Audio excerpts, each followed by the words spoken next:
Hello दोस्तों, ATM series का second video काफ़ी समय बाद, लेकिन चलिए बात कर लेते हैं घनमूल ज्ञात करना। ठीक, घनमूल कैसे ज्ञात किया जाता है, वो भी ट्रिक से, आसानी से, बहुत जल्दी। जैसा कि हम जानते हैं कि घनमूल, वर्गमूल एंड इन सब का कैलकुलेशन में काफ़ी ज़्यादा जो है उसकी ज़रूरत पड़ती है। तो वहाँ पर हम को जल्दी करना होता है, इसके लिए समय बहुत कम होता है। तो उस जल्दी के लिए हमने ट्रिक इसको निकाली। इसको आप याद कर लीजिए, हमेशा के लिए आपके हो जाएगा। ये आप किसी भी संख्या पर लागू कर सकते हैं, बड़ी से बड़ी, छोटी से छोटी संख्या के लिए। ठीक, लगभग अप्रॉक्स मान देता है। ठीक, तो चलिए घनमूल ज्ञात करने की ट्रिक के बारे में बात करते हैं कि root x, cube root x plus delta x, ये हमने फार्मूला लिखा है। इस तरह से कोई संख्या दी रहेगी और इस तरह से उसका जो है क्यूब रूट निकलेगा। कहिए मैंने उदाहरण के साथ जो है सहायता से अगर बताऊं तो ज़्यादा समझ में आएगा। तो देखिए यहाँ पर हमने फार्मूला तो लिख दिया है, लेकिन अब उदाहरण लेते हैं। चलिए, हमने मान लीजिए ले लिया रूट 36 ले लिया। इसका मान लीजिए क्यूब रूट निकालना है। यहाँ पर मैं क्यूब रूट लगा देता हूँ, ये क्यूब रूट निकालना है। ठीक, तो 36 का, जैसा कि मैंने पहले वीडियो में तमाम संख्याओं के लिए मैंने सिखाया था कि आप जो है स्क्वायर रूट कैसे निकालते हैं। ठीक, मतलब वर्गमूल कैसे निकालते हैं, वो अगर आपने नहीं देखा हो तो जा करके देख लीजिए, काफ़ी अच्छी ट्रिक थी। ठीक, तो वहाँ पर जो है अब बात करते हैं क्यूब रूट की। जैसा कि हमने बताया था कि अगली वीडियो में उसके आएगा, तो इस वीडियो में हमने इसको बनाया है। तो चलिए देखते हैं कि क्यूब रूट 36 का मैं कैसे मान निकालूंगा। तो हमने कहा कि भाई उसको इस तरह से तोड़ लीजिए। अब इस तरह से तोड़ने का क्या मतलब हुआ, तो डेल्टा एक्स मतलब थोड़ा सा परिवर्तन, ये सब जानते होंगे। अगर मैथ के बच्चे होंगे तो डेल्टा का मतलब तो जानते ही होंगे। तो डेल्टा का मतलब होता है परिवर्तन। अब जैसे यक्स क्या है, यक्स एक पूर्ण क्यूब रूट वाली संख्या है। मतलब कि जैसे वहाँ पर जो पिछली वीडियो में हमने बताया था कि एटीएम वाली फर्स्ट सीरीज में, तो उसमें जो है बताया था कि वर्गमूल के लिए पूर्ण वर्ग संख्या जो है यक्स को मान लेनी चाहिए, पूर्ण वर्ग संख्या। तो उसे पूर्ण घनमूल वाली संख्या इसमें जो है मान लेनी चाहिए, जो जिसका घनमूल हमें पता हो। जैसे इसके करीब करीब हमें 27 ऐसी संख्या मिल रही है, 27, जो हमें ये ज्ञात है कि उसका जो है क्यूब रूट कितना होता है, 3। हमें सीधा सीधा पता है उसको, तो उसी के रूप में इसको तोड़ देते हैं। तो हम क्या करेंगे, इसको आप प्लस माइनस किसी में भी तोड़ सकते हैं। अगर यहाँ पर प्लस वाली संख्या में तोड़ेंगे, यहाँ पर प्लस लगेगा। ठीक, और अगर माइनस वाली संख्या में तोड़ते हैं तो यहाँ पर माइनस लगेगा। जैसा कि माइनस कैसे हो सकता है, देखिए। तो यहाँ पर अगर मैं इसको 64 कर दूँ, देखिए 4 का होता है ना, 4 का क्यूब कितना होता है, 64, 64। तो उसमें अगर तोड़ूँ तो 64 माइनस कुछ करना होगा, तब 36 यहाँ पर आएगा। ठीक, लेकिन अगर यहाँ पर मैं प्लस के थ्रू समझाना चाहता हूँ, तो यहाँ पर क्योंकि देखिए 64 जो 36 से काफ़ी ज़्यादा है, तो उसमें काफ़ी ज़्यादा आंसर में वेरिएशन आ सकता है। अप्रॉक्स मान निकालने के लिए कम से कम जो अंतर वाली संख्या उसको ढूंढनी चाहिए। तो 27 हमें इसे मिल रही है। 27 से कम हमें कोई संख्या नहीं मालूम है, मतलब इतना अंतर वाली। ठीक, तो 36 को मैं 27 प्लस 9 इस तरह से मैं तोड़ देता हूँ। ठीक भाई, 27 और 9 कितना होता है, 36। तो इस तरह से मैं तोड़ सकता हूँ। तो डेल्टा एक्स का मान हो गया 9 और एक्स का मान हो गया हमारा 27। ठीक, समझ में आया। चलिए, अब 27 देखिए फार्मूले के थ्रू इसे तोड़ लीजिए उसको। अब फार्मूले देखिए, डेल्टा एक्स का मान पता चल गया, एक्स का है 27 एंड डेल्टा एक्स का मान है 9। अब क्या करिए, सबसे पहले जैसा कि हमने वर्गमूल वाले में भी इसको देखा था कि पहले वर्गमूल उसका करेंगे, फिर प्लस लगाएंगे, फिर 1/2 वहाँ पर करना होता था। यहाँ पर क्यूब रूट है तो इसलिए 1/3 करना होगा, और वहाँ पर 1/√x करना होता था। यहाँ पर 1/√x की स्क्वायर। देखिए 1/3 क्या होता है, क्यूब रूट ही का मान ही ये होता है। ये इस तरह भी इसको लिख सकते हैं, ये यही है क्यूब रूट एक्स का स्क्वायर। तो क्यूब रूट एक्स भाई पता है ना, जैसे ये जो मान आएगा वही तो क्यूब रूट एक्स होगा। यानी कि क्यूब रूट एक्स क्या होगा, लिख देते हैं। क्यूब रूट एक्स क्या है, 27, यहाँ पर 27 लिख देते हैं, प्लस 1/3 लिख देते हैं, इंटू 1/, इस तरह से इसको चाहे चाहे इस तरह से, जिस तरह से आप चाहें उस तरह से लिख सकते हैं। दोनों का मतलब एक ही है।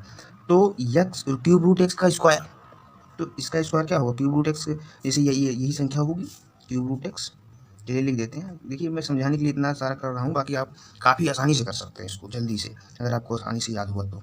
ये क्यूब रूट एक्स का स्क्वायर और इंटू में ये डेल्टा एक्स। देखिए यहाँ डेल्टा एक्स लिखा ना, डेल्टा एक्स यानी एक्स में परिवर्तन। जैसा कि पिछले वाले वीडियो वर्गमूल वाले में भी ऐसा करते थे, केवल वर्गमूल और इसमें थोड़ा सा अंतर है। उसमें 1/√x रहता था, यहाँ पर क्यूब रूट एक्स का स्क्वायर, ये थोड़ा सा अंतर है बस। बाकी सेम चीज़ें यहाँ पर वैसे होता था, यहाँ 1/3, मतलब यहाँ क्यूब रूट है तो 1/3, वहाँ 1/2 होता था, और डेल्टा एक्स वहाँ भी होता था, इंटू में यहाँ भी होता है। तो रिलेट करके आप याद कर सकते हैं इसे। इंटू डेल्टा एक्स 9 है, यहाँ पर 9 लिख देंगे। चलिए जल्दी से कर लेते हैं। ये क्यूब रूट 36 का मान निकाला है। ठीक, इसका मान क्या होता है, 3। भाई क्यूब रूट 27 का मान क्या होता है, 3, प्लस 1/3 लिख दीजिए, इंटू, अब देखिए यहाँ इस क्यूब रूट 27 का मान क्या होगा, 3, और 3 का स्क्वायर है भाई इसका स्क्वायर है यानी 3 का स्क्वायर यानी कि 9 हो जाएगा, 3 3 का 9, ठीक। और यहाँ पर 9 पहले से है, ये हो गया। 9 से 9 कैंसिल आउट हो गई। और उसके बाद क्या करते हैं 3 प्लस 1/3, और यहाँ पर इसको सॉल्व कर लेते हैं तो 3 प्लस 0.33 ऐसे करके यहाँ पर आता है, तो इतना मान आ जाएगा लगभग, ऐसे ऐसे हो जाएगा। इतना मान लगभग अप्रॉक्सीमेट इसका मान आ गया। देखिए काफ़ी आसानी से हमने ज्ञात कर लिया कि क्यूब रूट 36 का मान क्या होता है, 3.3 करीब करीब इतना होता है। और आप अगर कैलकुलेटर से निकालेंगे तो शायद 3.30 ऐसे कुछ आएगी, यहाँ पर 3.33 आ रहा है, तो थोड़ा सा वेरिएशन मिलेगा था, क्योंकि ये सॉरी दिख नहीं रहा था इसमें, हाँ ये नीचे देखिए क्यूब रूट 33 ये मान आएगा यहाँ से। फिर सेकंड नंबर हमने उधार लिया है, इसका 510 का क्यूब रूट निकालना है। 500, आप 500 भी ले सकते हैं, लेकिन करीब करीब हमने ले लिया ताकि आसानी से बताया जा सके। तो 510 हमने लिया है। इसको आप तोड़ सकते हैं किसमें, इसको आप तोड़ सकते हैं क्यूब रूट 512 माइनस 2, इस तरह से इसको तोड़ सकते हैं, क्योंकि 512 हमें पता है 512 जो होता है वो 8 का क्यूब होता है, 512 8 का क्यूब होता है, तो इस तरह से हम जानते हैं, तो इसलिए हमने इस तरह से तोड़ लिया। अब क्या करेंगे, जैसा कि हमने पहले किया था, क्यूब रूट 512, अब यहाँ पर माइनस है तो यहाँ पर माइनस जो है साइन लगेगा, वहाँ पर प्लस था तो प्लस लगाया था। अब इसके बाद 1/3 इंटू 1 क्यूब रूट 512 का स्क्वायर इंटू डेल्टा एक्स यानी 2, इस तरह से जल्दी जल्दी आप कर सकते हैं।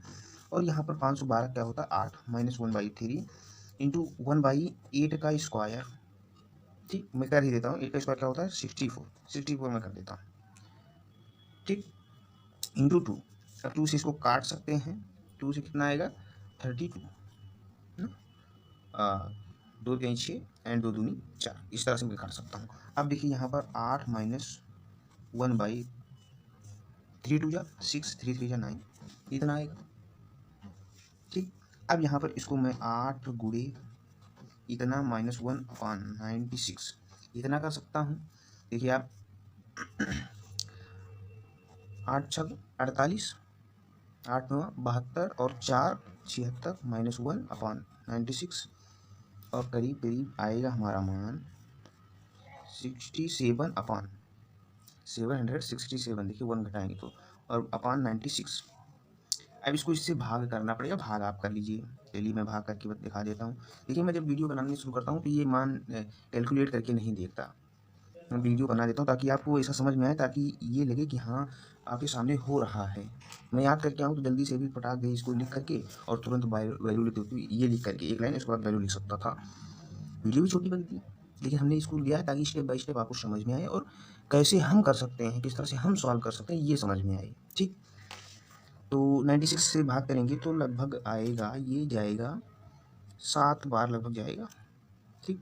और 7 बार जाएगा तो यहाँ पर 7 6 42 और 7 9 63 और 4 67। अब इसको माइनस कर दीजिए, आएगा 5 एंड यहाँ पर आएगा, ये यहाँ से कैरी लीजिए और यहाँ पर 16 में से 7 घटाइए 9, तो ये 95 आया। पॉइंट लगाएंगे यहाँ पर 0 बढ़ाएंगे तो लगभग 9 बार जाएगा ये, ठीक। 10 बार ले जाएंगे तो 960, 9 बार जाएगा ये, 9 बार करीब करीब जाएगा, तो करीब करीब मैं इसका मान लिख सकता हूँ 7.9। आगे मैं एक ही अंक निकाल रहा हूँ, इसके आगे आप निकाल सकते हैं भाग करके। तो इस तरह से इसका मान आया, 510 क्यूब रूट का मान आया 7.9 करके कुछ। तो आप ऐसे काफ़ी सारे नंबर्स का आप लेकर के देख सकते हैं और निकाल सकते हैं। बाकी